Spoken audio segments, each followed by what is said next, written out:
স্বামীর সামনে বসে কাজের মেয়েটি কি যেন করছে, দেখে মনে হচ্ছে তারা অবৈধ কিছু করছে আর তার স্বামী মজা নিচ্ছে। কাজল রুমে ঢুকতেই দরজায় লাগিয়ে এই অবস্থায় দুজনকে দেখে কিছু না বলে চলে আসে, কারণ সে অন্য সুযোগের অপেক্ষায় ছিল। কাজল চলে যাওয়ার পর দেখা যায় কাজের মেয়ে জরিনা তার সাহেবের বেল্টের কড়া ঠিক করে দিচ্ছে, কিন্তু কাজল ঠিকই ভুল বুঝে সেখান থেকে চলে গেছে। ভাবি, আপনার স্বামী আপনার আড়ালে কাজের মেয়ের সাথে প্রতিদিন শারীরিক মেলামেশা করে। ফোনে অচেনা লোকটির কথায় চমকে গেলেন কাজল। কি বলছেন আপনি? আমার স্বামী জীবনেও এমনটা করতে পারে না। ওর উপর আমার সম্পূর্ণ বিশ্বাস আছে। আপনি যদি আমার কথা বিশ্বাস না করেন তাহলে কিছু করার নেই, তবে পরে আপনাকে কিন্তু খুব পস্তাতে হবে। এই বলে ফোন কেটে দিল অচেনা ব্যক্তিটি। কাজল ফোনে হ্যালো হ্যালো করতে থাকে। সে টেনশনে পড়ে গেল, কারণ এর আগেও এমন ঘটনা দেখেছে সে। আসলেই কি তাই? হলেও হতে পারে, কারণ ইদানিং রোহান এসো না, আজ না আমার খুব ইচ্ছা করছে। রোহান ঘুম ভাঙার কারণে নিজের ভেতর ডিস্টার্ব বোধ করে বলল, এত রাতে যদি তুমি এসব বিষয়ের জন্য আমাকে জোর দাও তাহলে আমার আগামীকালকে অফিস করতে হবে না। আমি তো ঘুমানোর আগে চেয়েছি, তখন তো নিজেই দূরে ছিলে। প্লিজ কাজল, এখন ঘুমোও,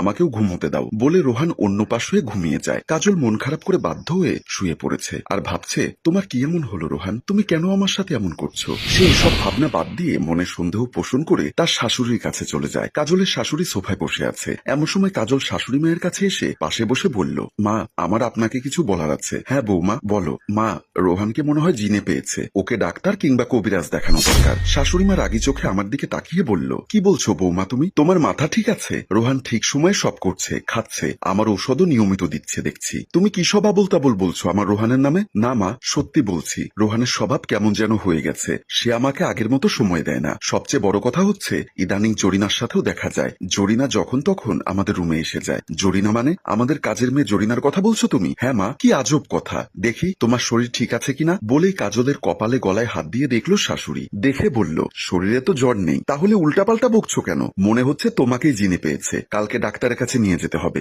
রোহান জরিনাকে নিজের ছোট বোনের মতো করে ভালোবাসে, এটা তুমিও জানো আমিও জানি। তাহলে এসব বেকার কথা বলার মানে তো হয় না বৌমা। তুমি বরং একটু রেস্ট নাও, তাহলে শরীর ভালো হবে। আর হ্যাঁ, রোহানকে এসব বলো না ভুলেও, এতে হিতে বিপরীত হতে পারে। কাজল শাশুড়ির কথা শুনে হা হয়ে আছে। কাজল নিজের রুমে এসে খাটে আধ হেলান দিয়ে ভাবছে, না, এটাকে এভাবে ছাড়া যাবে না, যে কোনো একটা কিছু বের করতেই হবে। আমি হাতে নাতে ধরবো রোহানকে। আমাকে ফাঁকি দিয়ে কাজের মেয়ের সাথে লটর পটর করা, তোমাকে যোগ্য শাস্তি পেতেই হবে রোহান। এমন সময় কাজের মেয়ে জরিনা হাতে কফি নিয়ে এসে বলল, আপামনি, আপনার কফি। কফিটা নিয়ে কাজল জরিনার দিকে হা করে তাকিয়ে আছে। কি দেখছেন আপামনি? না কিছু না, বলছি আপামনি, বড় সাহেব কখন আসবেন? এতক্ষণ তো দেরি করেন না উনি। কাজলের এরকম কথা জরিনার মুখে শুনে আমতা আমতা করে বলল, তোর বড় সাহেব কখন আসবে সেটা দিয়ে তুই কি করবি? আপামনি, আপনাকে বললে আপনি আবার রেগে যাবেন, তাই বলছি সেটা আমার আর বড় সাহেবের ভেতর থাকুক। মানে তুই কি বলতে চাস? আমাকে বলবি নাকি বলবি না সেটা বল। না আপামনি, তেমন কিছু না, আমার আগামীকালকে 2000 টাকা লাগবে, সেটার জন্য বড় সাহেবকে আমি বলেছি, উনি আমাকে দিবে বলেছেন।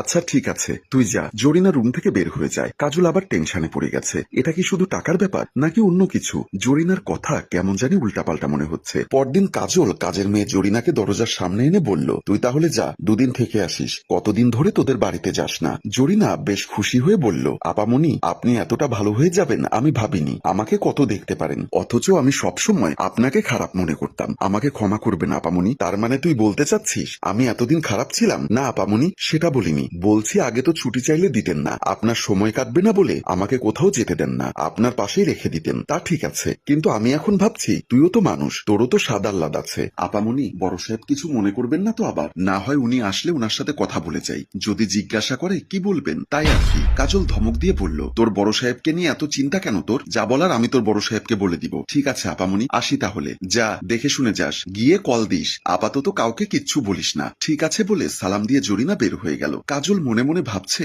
আজকে রাতেই রোহানকে হাতে নাতে ধরবো। তারপর একটা ডেফিল হাসি দিয়ে সেখান থেকে চলে আসে। কাজের মেয়ের রুমে পুরো শরীর ঢেকে ঘুমানোর ভান ধরে আছে কাজল। হালকা অন্ধকার রুম। সে মনে মনে ভাবছে, তোমাকে আজকে হাতে নাতে ধরবো চান্দু, অনেকদিন আমার হাত থেকে পালিয়ে বেরিয়েছো, আজকে দেখি কি করে পালাতে পারো। হঠাৎ দরজা খোলার শব্দে সে চোখ বন্ধ করে। রোহান এসে চুপি চুপি চাদরের নিচে ঢুকে যায়। তারপর শুরু করে দিল মনে যা যা আছে। সে কিছু না ভেবে শারীরিক সম্পর্কে মিলিত হয়। কাজলও বেশ চুপ করে থাকে, কারণ সে শেষ পর্যন্ত দেখতে চায়। এবার তার স্বামী বলল, আজকে তোমাকে অন্যরকম লাগছে কেন? গায়ের সুগন্ধিটা বেশ মায়া ভরা, কি যে একটা আনন্দ পাচ্ছি। কাজল এসব শুনেও কোনো কথা বলছে না, শুধু ভাবতে থাকে রোহানের ভয়েসটা কেমন যেন একটু চেঞ্জ হয়ে গেল। মনে মনে ভাবছে হয়তোবা ঠান্ডার কারণে তার স্বামীর কণ্ঠটা একটু চেঞ্জ লাগছে। ও ভাবছে আর রোহান তাকে ইচ্ছামতো করে তার সাথে শারীরিক সম্পর্ক করছে। কাজলও এতক্ষণে বেশ মজা পাচ্ছে, এজন্য আর কোনো কিছু বলছে না। রোহান শেষ করে 500 শুয়ে বলল, বেশ মজা পেয়েছি আজকে জরিনা। কাজলও বলল, আমাকে তো তুমি আশা করনি এখানে, ঠিক না? বলেই কাজল উঠে লাইট দেয়। হকচকিত ড্রাইভার হতভম্ব হয়ে বলে উঠল,